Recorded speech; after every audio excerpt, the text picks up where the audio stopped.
Morning friends. આજે આપણે તમારે બીકોમ સેમ 1 ની અંદર એકાઉન્ટન્સી 1 સબ્જેક્ટની અંદર જે ચેપ્ટર 4 છે કમ્પ્યુટર દ્વારા હિસાબ, એમાં એ કમ્પ્યુટર દ્વારા હિસાબનો જે ચેપ્ટર છે એમાં કમ્પ્યુટર વિશેની આજે આપણે થોડીક બેઝિક માહિતી મેળવશું.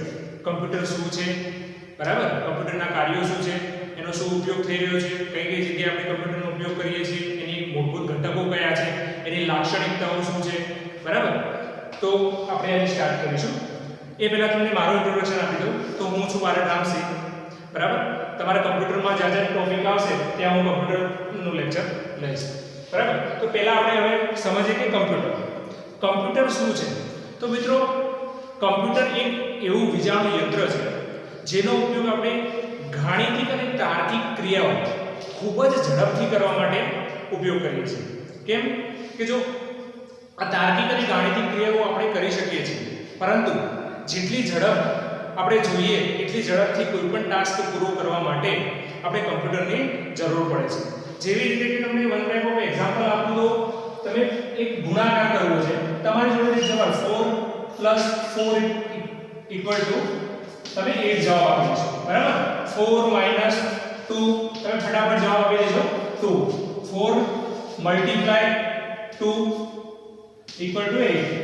પરંતુ જ્યારે આવું પૂછવામાં આવશે 4 / એટલે કે 4/3 કરશો સિલેબસ 12, બરાબર, તરત જ આપણે ચાલુ કરી દેવું પડશે આ બધું. પરંતુ આ કોમ્પ્યુટર છે ને આપણું, આ જે જવાબ આપવા માટે જેટલો જ ટાઈમ લે છે ને, માનો કે 0.1 સેકન્ડ 1 નેનોસેકન્ડ, એટલો જ ટાઈમ આમાં પણ લેશે, એટલો જ ટાઈમ આનો જવાબ આપવામાં લેશે, અને એ જ ટાઈમ આનો જવાબ આપવા માટે પણ લેશે. એટલે કે કોમ્પ્યુટર છે ને એની ઝડપ બહુ જ સારી હોય છે, પરિણામે આપણે આપણા કોઈ પણ ટાસ્ક ઈઝીલી પૂરા કરી શકીએ છીએ. તો પહેલા કોમ્પ્યુટરની ડેફિનેશન સમજીએ, કોમ્પ્યુટરનો ઇતિહાસ સમજીએ, બરાબર. તો કમ્પ્યુટર શું છે? તો એક ઇલેક્ટ્રોમિકેનિકલ ડિવાઇસ છે, એક વિજાણુ યંત્ર છે, અને તેનો ઉપયોગ ગાણિતિક તાર્કિક ક્રિયાઓ તેમજ એન્જિનિયરિંગ એન્ડ ટેકનોલોજીકલ રિસર્ચ છે એ બધા ખૂબ જ ઝડપથી કરવા માટે આપણે કરીએ છીએ, બરાબર. કોઈ પણ ક્ષેત્રે અત્યારે રેલવે, બેન્કિંગ, બરાબર, સંદેશાવ્યવહાર, સંરક્ષણ, કોઈ પણ ક્ષેત્રે કોમ્પ્યુટરનો એટલો બધો વ્યાપક પ્રમાણમાં ઉપયોગ થઈ રહ્યો છે કે આપણે અત્યારે એક દુનિયાને મુઠ્ઠીમાં લઈ લીધી છે કોમ્પ્યુટરના કારણે. તો આ કોમ્પ્યુટર છે ને, સૌપ્રથમ ટુ કમ્પ્યુટ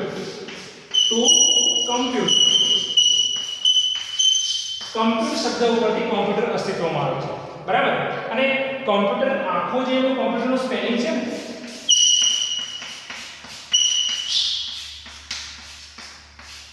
આ જો આપણું સ્પેલિંગ સમજીએ ને તો પણ મિત્રો આપણને કોમ્પ્યુટરની પ્રોપર ડેફિનેશન આપણને મળી જતી હોય છે, બરાબર. કોમ્પ્યુટર એટલે અહીંયા જુઓ, CO એટલે common machine, common operating machine, particularly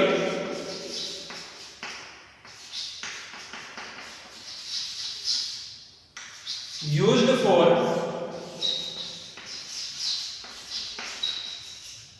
technological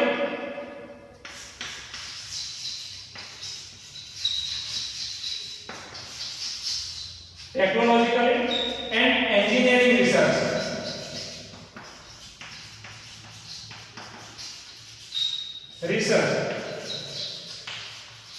એટલે કે આખો જે શબ્દ છે એની અંદર જે ડેફિનેશન સમાઈ ગઈ છે. કોમ્પ્યુટર કોમન ઓપરેટિંગ, કોમન એટલે સામાન્ય, ઓપરેટિંગ એટલે કે જેના દ્વારા એને ચલાવવામાં આવે છે, જાતે તો ચાલતું નથી, કોઈના દ્વારા ચલાવવામાં આવે છે, એ મશીન છે, બરાબર. પર્ટિક્યુલર એટલે જનરલી એનો ઉપયોગ શું થાય છે? ટેકનોલોજીકલ એન્ડ એન્જિનિયરિંગ રિસર્ચ, એટલે કે ટેકનોલોજીકલ અને એન્જિનિયરિંગ જે સંશોધનો છે તે બધી જ જગ્યાએ આપણે કમ્પ્યુટરનો ઉપયોગ કરીએ છીએ. મિત્રો, આમ તો આપણે છે ને આપણા માનવીના મગજ સાથે કોમ્પ્યુટરને સરખાવી શકીએ છીએ, કારણ કે આપણા મગજની અંદર જે કંઈ વિચાર આવે છે તેવું તમામ કાર્ય આપણે કોમ્પ્યુટર દ્વારા કરી શકીએ છીએ. માનો કે તમે જે વિચાર કરો છો એ તમામ કોમ્પ્યુટર દ્વારા કરી શકે છે જો એનો પ્રોપર કમાન્ડ આપવામાં આવે તો ઇન્સ્ટ્રક્શન એને જો વ્યવસ્થિત સૂચના આપવામાં આવે તો તમામ કાર્ય કોમ્પ્યુટર કરી શકે છે જે માનવીના મગજમાં ચાલતા હોય છે પરંતુ કેટલીક લાક્ષણિકતાઓ છે કે કોમ્પ્યુટર પોતે જાતે વિચારી શકતું નથી માનવ જે રીતે જાતે વિચારી શકે છે કોમ્પ્યુટર જાતે વિચારી શકતું નથી પરંતુ કોમ્પ્યુટરને જે ઇન્સ્ટ્રક્શન તમે આપો છો એના ઉપર 101% પોતે એનો આઉટપુટ પ્રોસેસ આપતું હોય છે બીજું કે સંવેદનશીલતા તમારી બુકમાં પણ છે સંવેદનશીલતા માનો કે તમે ભણવા બેઠા છો કોઈ કામ કરો છો ત્યારે બાજુમાં આવીને કોઈ તમને ચૂંટલી ભરે છે ને જો મૂડમાં હોય તો બરાબર અને જો ના હોય ને તો બે ખેંચી લે છે પરંતુ કોમ્પ્યુટરને એવું કંઈ જ નથી તમે ગમે તેટલી થાપ મારો પછાડો તૂટી જશે બાકી તમને એક શબ્દ નહીં મળે સંવેદનશીલ બીજું છે કે લાગણી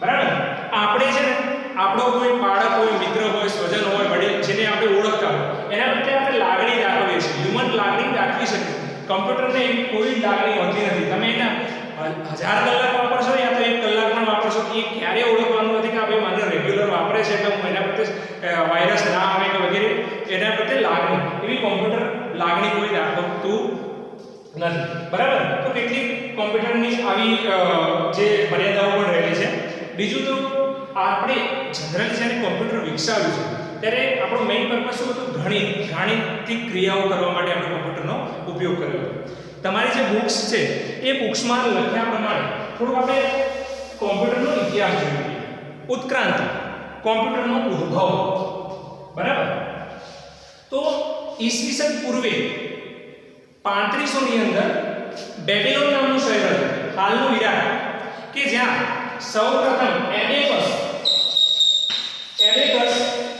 નામનું એક યંત્ર શોધાયું બરાબર આ એબેકસ એટલે આપણે જે પહેલા બીજા ધોરણમાં ભણતા ત્યારે શરૂઆતમાં મણકા ગોળીનો ઉપયોગ કરતા બરાબર આમ એક સ્લેટ હોય એમાં બાજુ આવીને મણકા ગોળી હોય ને પછી પારા હોય ને એ રીતે આવું એક મશીન બનાવ્યું અને એનો ઉપયોગ કરવામાં આવતો બરાબર એના દ્વારા ગણતરી કરી શકતા ત્યારબાદ સમય ગયો એના પછી 1614 ની અંદર જ્હોન નેપિયર નામના વૈજ્ઞાનિક હતા જેઓએ સૌપ્રથમ લોગેરિધમ લોન્ચ કર્યું લોગેરિધમ નામનું એક મશીન બનાવ્યું અને આ સર્વે સાયન્સમાં જે વિદ્યાર્થીઓ છે લોગેરિધમનો અત્યારે ઉપયોગ કરે છે ગણતરી માટે ત્યારબાદ 1614 જે તમારી બુક્સમાં જે લખી છે સાલ અમુક વેરિએશન પણ છે પણ આપણે બુક્સ પ્રમાણે ચાલવાનું બરાબર કોણ છે John Napier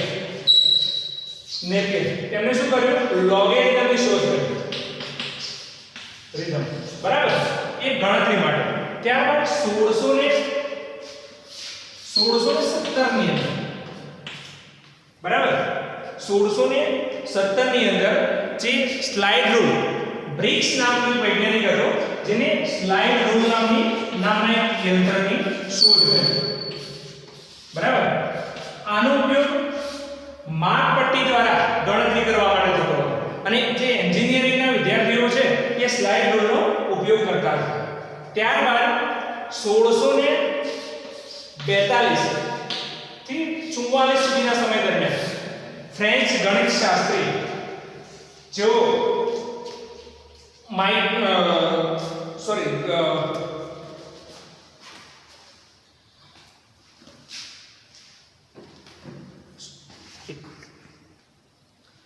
pascal French ગણિતશાસ્ત્રી pascal કે જેઓએ પાસ્કલ લાઈન નામનું એક યંત્ર શોધ્યું અને પાસ્કલ લાઈન જે યંત્ર છે પાસ્કલ લાઈન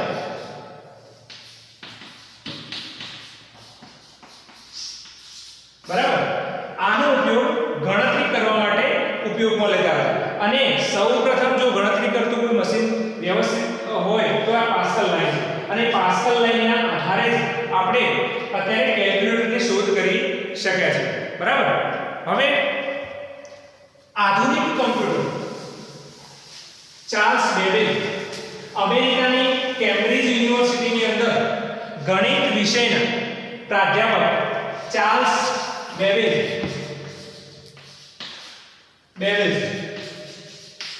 કે જેઓએ 1837 ની અંદર એક એનાલિટિકલ એન્જિનની શોધ કરી એન્જિન એન્જિનની શોધ કરી, જેનો ઉપયોગ તાર્કિક અને ગાણિતિક ક્રિયાઓ કરવા માટે ઉપયોગમાં લેતા હતા, બરાબર. અને આ જ એનાલિટિકલ એન્જિનના શોધાયા પછી આપણે આધુનિક કમ્પ્યુટર તરફ વળ્યા અને આપણને એક નવી દિશા મળી કમ્પ્યુટર શોધવા માટે, બરાબર. ત્યારબાદ 1890 ની અંદર હર્મન હોલેરિથ, બરાબર, હર્મન હોલેરિથ નામનો એક વૈજ્ઞાનિક હતો જેને કાર્ડની શોધ કરી ગણતરી કરવા માટે. અને આ પંચકાર્ડની અંદર સૌપ્રથમ વીજળીનો ઉપયોગ કર્યો, એટલે નવી સફળતા મળી કે ભાઈ કોમ્પ્યુટર વીજળી દ્વારા ચાલી શકશે. અને એને 1890 ની જે વસ્તી ગણતરી હતી એ આ પંચકાર્ડ દ્વારા કરી હતી. પંચકાર્ડ દ્વારા 1890 ની વસ્તી ગણતરી પંચકાર્ડ દ્વારા એને કરી અને એને જ IBM ની સ્થાપના કરી, બરાબર. તો આ છે તમારું બેઝિક કોમ્પ્યુટર. હવે આપણે ચર્ચા કરીશું કોમ્પ્યુટરના મૂળભૂત અંગો. આમાં કોઈ ક્વેરી? સૌપ્રથમ ઈસવીસન પૂર્વે 3500 ની અંદર, બરાબર, બેબીલોન નામના શહેરની અંદર એબેકસ નામનું યંત્ર આવ્યું. ત્યારબાદ 1614 ની અંદર જોન નેપિયરે લોગેરિધમની શોધ કરી. 1617 ની અંદર બ્રેક્સ નામના વૈજ્ઞાનિક હતા જેમણે સ્લાઇડ રૂલની સ્થાપના કરી, જેના કારણે આપણે માપપટ્ટી દ્વારા અભ્યાસ કરી શકતા હતા.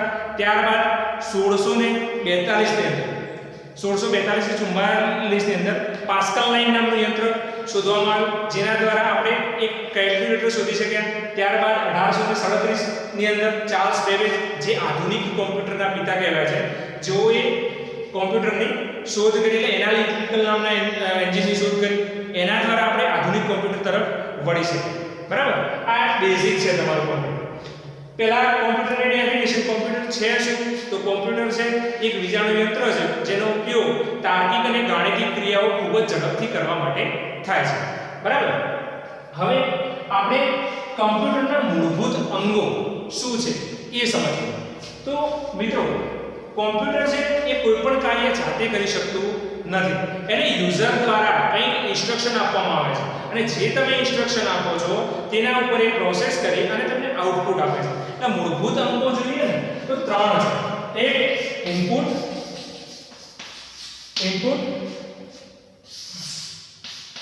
પ્રોસેસ અને ત્રીજું છે આઉટપુટ એકમ, બરાબર. તમારી બુકની અંદર લખેલું છે ઇનપુટ એકમ, પ્રોસેસ એકમ, એટલે ઇનપુટ એકમ, મધ્યસ્થ પ્રક્રિયા એકમ અને આઉટપુટ એકમ, બરાબર. ઇનપુટ એકમ, મધ્યસ્થ પ્રક્રિયા એકમ, મધ્યસ્થ એટલે પ્રોસેસ પ્રક્રિયા અને આઉટપુટ એકમ,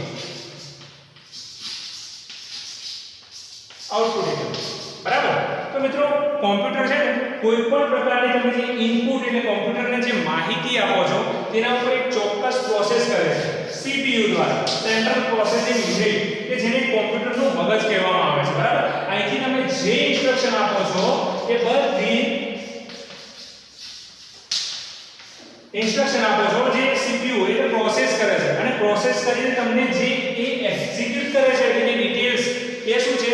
આઉટપુટ, એટલે એને ઇન્ફોર્મેશન, માહિતી આપે છે તમને, એના ઉપર પ્રોસેસ કરે, બરાબર. જસ્ટ લાઈક આપણે ઉદાહરણ સમજીએ કે જે તમે એક તમારો બીકોમ સેમ 1 નો ક્લાસ છે, 100 વિદ્યાર્થીઓ છે, બરાબર. હવે મારે જાણવું છે કે આમાંથી કેટલાક વિદ્યાર્થીઓ છે કે જેઓએ 70% ઉપર માર્ક્સ મેળવ્યા છે બીકોમ સેમ 1 ની અંદર. આવું જાણવું છે તો કોમ્પ્યુટરને હું શું ઇનપુટ આપીશ, ઇન્સ્ટ્રક્શન આપીશ, એટલે તમારું જે ડેટા છે 100 વિદ્યાર્થીનો એ ડેટા હું આપીશ. હવે એ ડેટાની અંદર CPU છે પ્રોસેસ કરશે કે કેટલા લોકો 70 ઉપરના માર્ક્સ છે અને પછી જે વિદ્યાર્થીઓ, મારા પર 7 વિદ્યાર્થીઓ એવા છે જેને 70% ઉપર મેળવ્યા છે, એ મને લિસ્ટ 7 વિદ્યાર્થીઓની એક યાદી મોકલશે, એ કે મને આઉટપુટ તરીકે મળશે. એટલે જે તમે ડેટા આપ્યો એમાંથી એને શોધવાની જે પ્રોસેસ કરી અને સામે આઉટપુટ આપ્યું. આ કોમ્પ્યુટરના મૂળભૂત મૂળભૂત ત્રણ ઘટકો છે. કોઈ પણ કોમ્પ્યુટર આ ત્રણ રીતે કામ કરતું હોય છે અને આ જે ઇનપુટ પ્રોસેસ અને આઉટપુટનો સિદ્ધાંત આપ્યો છે એ આપણા ચાર્લ્સ બેબેજે આપ્યો છે. બરાબર, આધુનિક કોમ્પ્યુટરના પિતા.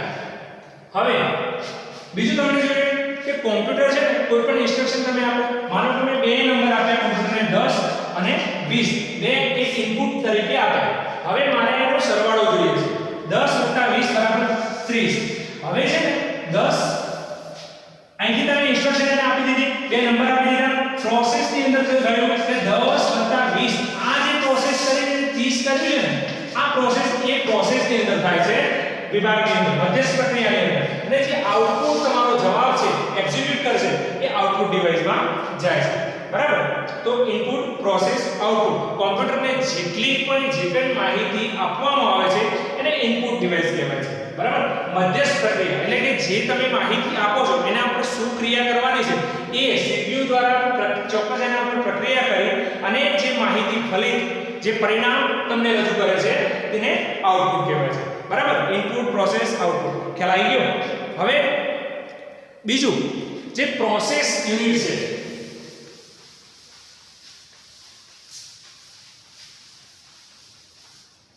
પ્રોસેસ યુનિટ એને ત્રણ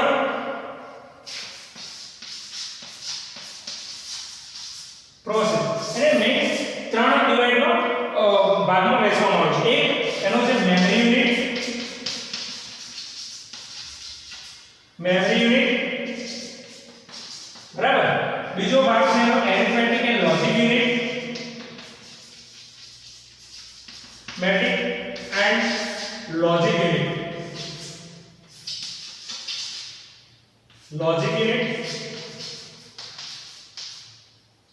અને ત્રીજું છે કંટ્રોલ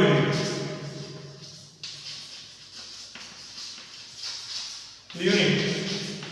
બરાબર, આ ત્રણ ભાગની અંદર એને ડિવાઇડ કરવામાં આવે. Arithmetic and memory unit, arithmetic and logic unit અને કંટ્રોલ યુનિટ. અતિ મહત્વનો ભાગ જે કોમ્પ્યુટરનું મસ્તિષ્ક, મગજ કહેવાય છે.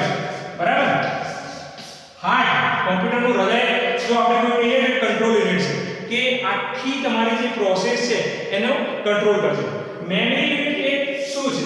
તે કમ્પ્યુટર દ્વારા કમ્પ્યુટરમાં જે કંઈ તમે આપો છો ઇનપુટ, જે કંઈ માહિતી તમે આપો છો ત્યારે શું કરશે? એક ચોક્કસ મેમરીની અંદર સ્ટોર કરે છે. બરાબર, સ્પેસ એક જગ્યાએ યોગ્ય જગ્યાએ મૂકી રાખે છે જે તમે પ્રોસેસ કરવા માટે એને આપો છો ત્યારે. Arithmetic unit and logic unit. તો એરિથમેટિક યુનિટમાં શું છે? જે ઇનપુટ, જે મેમરી યુનિટમાં તમે ઇનપુટ દ્વારા જે મેમરી યુનિટમાં જે કંઈ માહિતી સમાયેલી છે એમાં જે ગાણિતિક ક્રિયાઓ કરવાની છે એ સરવાળા, ભાગાકાર, ગુણાકાર, ભાગાકાર એ બધું આ એરિથમેટિક યુનિટની અંદર થશે. બરાબર, અને જે તાર્કિક ક્રિયાઓ કરવાની છે કે માનો તમે 100 નો ડેટાબેઝ આપ્યો છે, એમાં મેક્સિમમ કેટલા માર્ક્સ છે, મિનિમમ કેટલા માર્ક્સ છે, બરાબર, કેટલા વિદ્યાર્થીઓ કેટલા માર્ક્સ છે, પાસ છે, આ બધું લોજિકલ ઓપરેશન કરવાના છે. એવા બધા માનો કે ગ્રેડ છે, તમે 100 યુનિટ વિદ્યાર્થીઓ આપ્યા છે, એમાં જે લોકોના 60 ઉપર માર્ક્સ છે ને એના ડિસ્ટિંક્શન આપવું છે. બરાબર, 60 ની નીચે હોય એને ફર્સ્ટ ક્લાસ આપવા છે, સેકન્ડ ક્લાસ, આ રીતનું છે. 70 ઉપર ડિસ્ટિંક્શન, 60 ઉપર ફર્સ્ટ ક્લાસ, 50 ની ઉપર હોય બધાને સેકન્ડ ક્લાસ અને પછી પાસ ક્લાસ. આવું કંઈક તમારે તાર્કિક ક્રિયા મૂકવી છે તો તમે એ લોજિક યુનિટની અંદર જાઓ છો. બરાબર, આ લોજિક યુનિટની અંદર થાય. હવે છે કંટ્રોલ યુનિટ. તો કંટ્રોલ યુનિટ શું કરે છે? આ મેમરી યુનિટ અને એરિથમેટિક એન્ડ લોજિક યુનિટની અંદર જે મેમરી યુનિટમાંથી જે કંઈ ડેટા આપવામાં આવે છે એનો અહેવાલ સીધો કંટ્રોલ યુનિટ લઈ લે છે. બરાબર, અને જે તમે મેમરીની અંદર જે કંઈ માહિતી આપી છે એમાં કઈ પ્રોસેસ કઈ રીતે કરવી, કઈ પ્રક્રિયા પહેલા કરવી, કઈ પછી કરવી, બરાબર, એ બધું આ કંટ્રોલ યુનિટની અંદર થાય છે. બરાબર, એમાંથી કયા સમેશન કરવા, મેક્સિમાઇઝ નંબર કયો છે, મિનિમાઇઝ નંબર, શું કઈ પ્રક્રિયા કરવી, એ બધું નિયંત્રણ આ કોમ્પ્યુટર કરે છે. બરાબર, એટલે કે ઇનપુટ દ્વારા જે મેમરી યુનિટમાં તમે આપ્યું છે એના પર ચોક્કસ પ્રોસેસ કરાય અને આઉટપુટ પરિણામ આપવાનું કામ જો કરાવવું હોય તે કંટ્રોલ યુનિટ કરે છે. તમારી આખી સિસ્ટમને એ મેનેજ કરે છે. બરાબર, ક્લિયર? હવે ખ્યાલ આવી ગયો? તો કોમ્પ્યુટરના પ્રોસેસ યુનિટમાં ત્રણ ભાગ છે: memory unit, arithmetic and logic unit અને કંટ્રોલ યુનિટ. મેમરી યુનિટની અંદર જે કંઈ માહિતી આપવામાં આવે છે એ સ્ટોર કરે છે, એક જગ્યાએ રાખે છે, જ્યારે જરૂર પડે ત્યારે એરિથમેટિક એન્ડ લોજિક યુનિટ અને કંટ્રોલ યુનિટને સપ્લાય કરે છે. એરિથમેટિક એન્ડ લોજિક યુનિટમાં શું થાય છે? એરિથમેટિક તમામ પ્રકારની ગાણિતિક ક્રિયાઓ જે છે એ આપણે એરિથમેટિક યુનિટની અંદર કરીએ છીએ અને લોજિક યુનિટ એટલે જે તાર્કિક ક્રિયાઓ કરવાની છે એ લોજિક યુનિટની થાય છે. કંટ્રોલ યુનિટ શું છે? આ મેમરી યુનિટ અને એરિથમેટિક લોજિક યુનિટ છે એના વચ્ચેની મધ્યસ્થ પ્રક્રિયા કરી અને જે આઉટપુટ આપવાનું કામ કરે છે અને એને કંટ્રોલ કરવાનું મેનેજ કરવાનું કામ કરે છે. બરાબર? ક્લિયર? હવે નેક્સ્ટ આપણે સમજીશું હાર્ડવેર અને સોફ્ટવેર. બરાબર? હાર્ડવેર કોને કહેવાય છે? સોફ્ટવેર કોને કહેવાય છે? બરાબર? તો મિત્રો હાર્ડવેર બરાબર એન્ડ સોફ્ટવેર.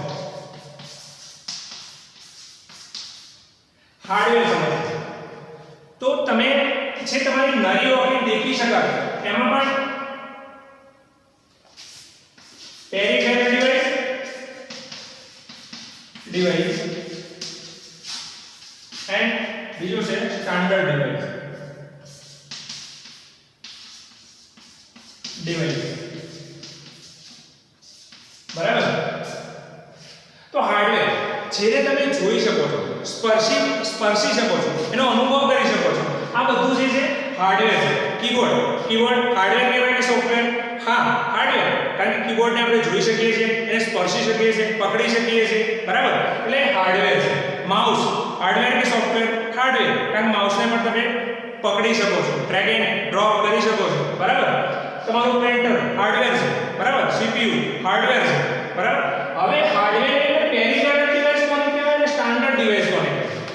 તો જે ડિવાઇસ જોવા માટે કોમ્પ્યુટરને ખોલવું પડતું નથી એવા ડિવાઇસને કયું પેરિફેરલ ડિવાઇસ કહેવાય. જેમ કે કમ્પ્યુટરમાં જે તમારું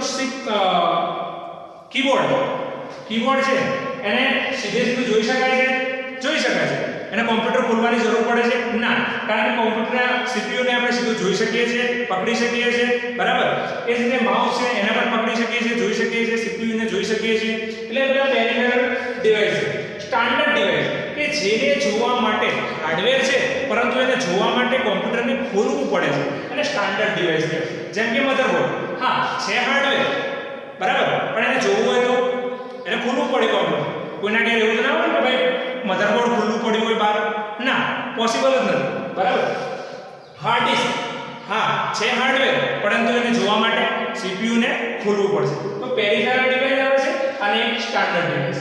હવે આપણે જઈએ સોફ્ટવેર. સોફ્ટવેર કોને કહેવાય? કે જે નરી ઓકે જોઈ શકાતું નથી, એને અનુભવી શકાય છે પણ એને સ્પર્શી શકાતું નથી. બરાબર? એ છે સોફ્ટવેર. સેટ ઓફ પ્રોગ્રામ્સ, એ પ્રોગ્રામનો સમૂહ છે. બરાબર? અને પ્રોગ્રામ શું છે? સેટ ઓફ ઇન્સ્ટ્રક્શન, કે જે તમે સૂચનાઓ આપો છો એ બધી સૂચનાઓનો સમૂહ થઈને એક પ્રોગ્રામ બને છે. અને ઘણા બધા પ્રોગ્રામ ભેગા થઈ અને એક તમારું સોફ્ટવેર બને છે. જેમ કે આપણે ઇન્સ્ટ્રક્શન પ્રોગ્રામ્સ વિશે માહિતી મેળવીએ તો જ્યારે તમે કોઈ માનો કે જીમેલ એકાઉન્ટ બનાવો છો ત્યારે તમે વિદ્યાર્થી તમારો યુઝર નેમ નાખો છો, તમારું surname, name, father name, user name, password, mobile number, બરાબર, વગેરે વગેરે ડિટેલ ભરી અને છેલ્લે એક નીચે એક બટન હોય છે એ ફોર્મની અંદર સબમિટ. બરાબર? હવે આ સબમિટ બટન ઉપર જેવું તમે ક્લિક કરો છો અને એ જ સમયે જે તમે માહિતી આપો છો કોમ્પ્યુટરને એ બધી કોમ્પ્યુટર એની એક મેમરીની અંદર સ્ટોર કરે છે. સ્ટોર કર્યા બાદ જ્યારે તમે ફરીથી સાઇન ઇન કરવા જાઓ છો એટલે તમારું યુઝરનેમ અને પાસવર્ડ જ્યારે તમે નાખો છો, જે તમે કોમ્પ્યુટરનું ફોર્મ આ જે જીમેલ એકાઉન્ટનું ફોર્મ ક્રિએટ કરતી વખતે તમે જે યુઝરનેમ પાસવર્ડ આપ્યા છે એ જ તમે નાખશો તો તમારું જીમેલ લોગિન થશે. અન્યથા તમને કહેશે કે ઇનવેલિડ પાસવર્ડ. તો શું મિત્રો આ કોમ્પ્યુટરના ડિફોલ્ટ બાય ડિફોલ્ટ ખબર પડી જાય છે, એની મરજી મુજબ કામ થોડું કરે છે કે ભાઈ મારે આને આ એક્સ વ્યક્તિ છે એને મારે લોગિન થવા દેવું છે, વાય વ્યક્તિ છે નથી થવા દેવું, એવું ચાલે? ના ચાલે, કારણ કે આપણે સિસ્ટમ ખોરવાઈ જાય આવું હોય. પરંતુ કોમ્પ્યુટરને બાય ડિફોલ્ટ તમે એક ઇન્સ્ટ્રક્શન આપી દીધી છે કે ભાઈ માનો કે રાહુલ નામનો વ્યક્તિ છે એ વ્યક્તિને એના પાસવર્ડની અંદર ABCDX જે પાસવર્ડ આપ્યો હોય તો જ એને એન્ટર થવા દેવો, અન્યથા થઈ શકશે નહીં. જો આવું થઈ શકતું હોય, બરાબર, તો કોમ્પ્યુટર પોતાની મનમાની કરે. બરાબર? એટલે તમે એક સૂચના આપી છે કે ભાઈ આવું થાય તો જ આ ખોલવું જોઈએ, એટલે તમને ના પાડી દેશે. બરાબર? તો આવી બધી ઘણી બધી સૂચનાઓનો સમય એક પ્રોગ્રામ બને. આજે એકાઉન્ટ તમે ક્રિએટ છો પ્રોગ્રામ છે બરાબર. હવે આવા ઘણા બધા પ્રોગ્રામ ભેગા થાય ત્યારે એક સોફ્ટવેર બને છે. માનો કે કોઈ તમે એક સોફ્ટવેર બનાવ્યું છે એના સમેશન માટે આખું એક કોડિંગ અલગ કરવું પડશે, મલ્ટીપ્લિકેશન માટે આખું કોડિંગ અલગ કરવું પડશે, ડિવિઝન માટે અલગ કરવું પડશે. તો આ બધા ઘણા પ્રોગ્રામ ભેગા થાય ત્યારે એક સોફ્ટવેર બને છે. સોફ્ટવેરને અનુભવી શકાય છે પણ સ્પર્શી શકાતું નથી. જેમ કે MS વર્ડને તમે હાથમાં પકડી શકશો? ના. ડ્રેગ એન્ડ ડ્રોપ કરી શકશો? ના. હા, જોઈ શકાશે. પણ શું જોઈ શકાશે? એ મોનિટર જોઈ શકાશે. જે હાર્ડવેર છે એની મોનિટરની સ્ક્રીન ઉપર MS વર્ડ એવી આખી એની સ્ક્રીન જોઈ શકાશે. બરાબર, પણ એને તમે સ્પર્શી શકતા નથી. એટલે આ હાર્ડવેર અને સોફ્ટવેર વચ્ચેનો આ ડિફરન્સ છે. તમને પૂછાશે કે હાર્ડવેર જોઈ શકાય છે કયા પછી? બરાબર, તો એ રીતે આપણે જોયું હાર્ડવેર અને સોફ્ટવેર. બરાબર. હવે મિત્રો હાર્ડવેર અને સોફ્ટવેર પછી કોમ્પ્યુટરની કેટલીક લાક્ષણિકતાઓ. કોમ્પ્યુટરની લાક્ષણિકતા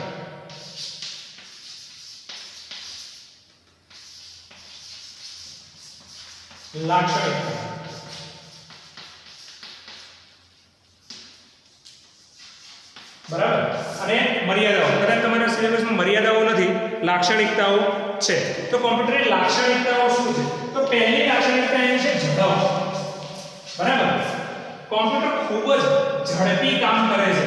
જે કલાકો સુધી તમારે કામ કરાવવું હોય તો બી કરી શકે છે. બરાબર, ખૂબ જ ઝડપથી. જે રીતે આપણે પહેલા એક એક્ઝામ્પલ જોયું કે 4x2 4, બરાબર, એ રીતે તમારે જ્યારે માનવી જ્યારે કોઈ કાર્ય કરતો હોય તો એ ઝડપથી કરી શકતો નથી, જ્યારે કોમ્પ્યુટર દ્વારા આટલી ઝડપથી થાય. બરાબર.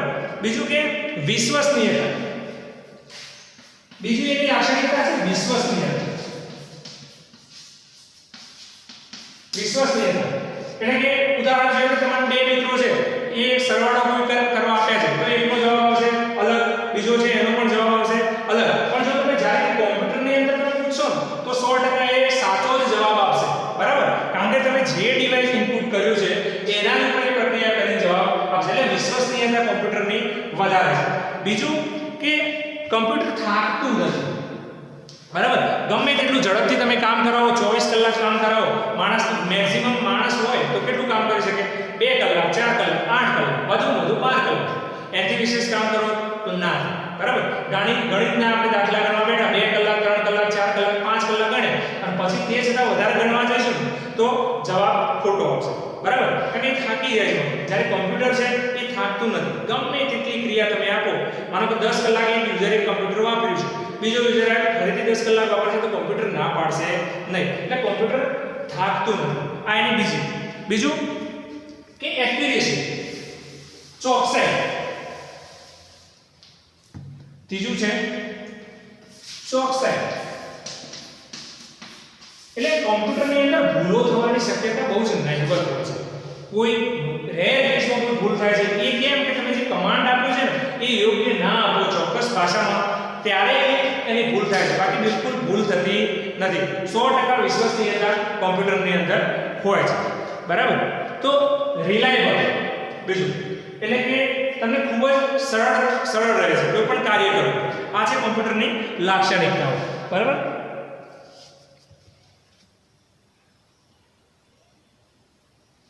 હવે બાકીનું આ જે લેક્ચર છે એમાં તમને જો કોઈ વસ્તુ ખ્યાલ ના આવ્યો હોય તો પર્સનલી મારો જે WhatsApp છે એ નંબર ઉપર તમે મને જાણ કરી શકો છો. બરાબર. નેક્સ્ટ હવે જે ચેપ્ટરમાં આપણે નેક્સ્ટ આવે છે હિસાબો, એ આપણે નેક્સ્ટ લેક્ચરમાં અભ્યાસ કરીશું. આ તમારું બેઝિક હતું કોમ્પ્યુટર શું છે, હાર્ડવેર શું છે, સોફ્ટવેર શું છે, કોમ્પ્યુટરના મૂળભૂત ઘટકો કયા છે, પ્રોગ્રામ શું છે, ઇન્સ્ટ્રક્શન શું છે, બરાબર, સોફ્ટવેર શું છે, કોમ્પ્યુટરનો કેમ ઉપયોગ થાય છે, બરાબર, ક્યાં આગળ ઉપયોગ કરીએ છીએ, કોમ્પ્યુટરની ડેફિનેશન શું છે, આ બધું જ આપણે આજે સમજ્યા છે. બરાબર. ખાસ કરીને મિત્રો તમે કદાચ એક્ઝામમાં પૂછાય તો તમે પેલી સાલ યાદ રાખજો. જે રીતે ઈસવીસન પૂર્વે એક 3500માં શું એબેકસનો ઉપયોગ થતો હતો, ત્યારબાદ 1614 ની અંદર લોગેરિધમ્સ આવ્યું, જોન નેપિયરે શોધ્યું, ત્યારબાદ 1617 ની અંદર સ્લાઇડ રૂલ્સ, બરાબર, 45 થી 44 ની અંદર પાસ્કલ લાઇન અને 1837 ની અંદર આપણો એનાલિટિકલ એન્જિન આવ્યું. બરાબર. તો આ ખાસ સાલ યાદ રાખજો, ગમે તે કોઈ પૂછી જાય તો આપણને વાંધો ના આવે. બીજું કે મૂળભૂત ઘટકો 3 છે, ઇનપુટ, પ્રોસેસ અને આઉટપુટ. એ આપણે દરેક વસ્તુ સમજ્યું બોર્ડ ઉપર પણ ડ્રો કરીને મેં બતાવ્યું. પ્રોસેસની અંદર મેઇન છે મેમરી યુનિટ, બીજું છે એરિથમેટિક એન્ડ લોજિક યુનિટ જેમાં ગાણિતિક અને તાર્કિક ક્રિયાઓ થાય છે, અને ત્રીજું કંટ્રોલ યુનિટ જે મેમરી યુનિટ અને એરિથમેટિક એન્ડ લોજિક યુનિટને કંટ્રોલ કરવાનું અને આઉટપુટ આપવાની આઉટપુટ આપે છે, બરાબર. ત્રીજું આપણે જોયું હાર્ડવેર, જેને નરી વખતે જોઈ શકાય છે, બરાબર. સોફ્ટવેરને જોઈ શકાતું નથી, સ્પર્શી શકાય છે. હાર્ડવેરને સોફ્ટવેરને સ્પર્શી શકાતું નથી, બરાબર. કોમ્પ્યુટરની લાક્ષણિકતાઓ ખૂબ જ ઝડપથી કામ કરે છે, બરાબર. જે નેનો સેકન્ડ 1 સેકન્ડના 1 કરોડમાં ભાગ જેટલી સ્પીડમાં કામ કરે છે, એટલે નેનો સેકન્ડમાં એની સ્પીડ મપાય છે. કોમ્પ્યુટર થાકતું નથી, ગમે તેટલું કોન્સ્ટન્ટ કામ કરે તો એ થાકી શકતું નથી. ભૂલો થવાની ક્ષમતા ખૂબ જ ઓછી રહે છે. કોમ્પ્યુટરને પ્રોપર કમાન્ડ આપો તો યોગ્ય કામ કરે છે, વગેરે બધું જ આપણે માહિતી મેળવી, બરાબર. એમાં પણ કોઈને કોઈ ક્વેરી હોય તો ગમે ત્યારે મને કોલ કરી શકે છે. નેક્સ્ટ લેક્ચરની અંદર આપણે કોમ્પ્યુટર દ્વારા હિસાબો જે છે એ કઈ રીતે થાય છે એના વિશે બેઝિક માહિતી મેળવીશું, બરાબર. ઓકે.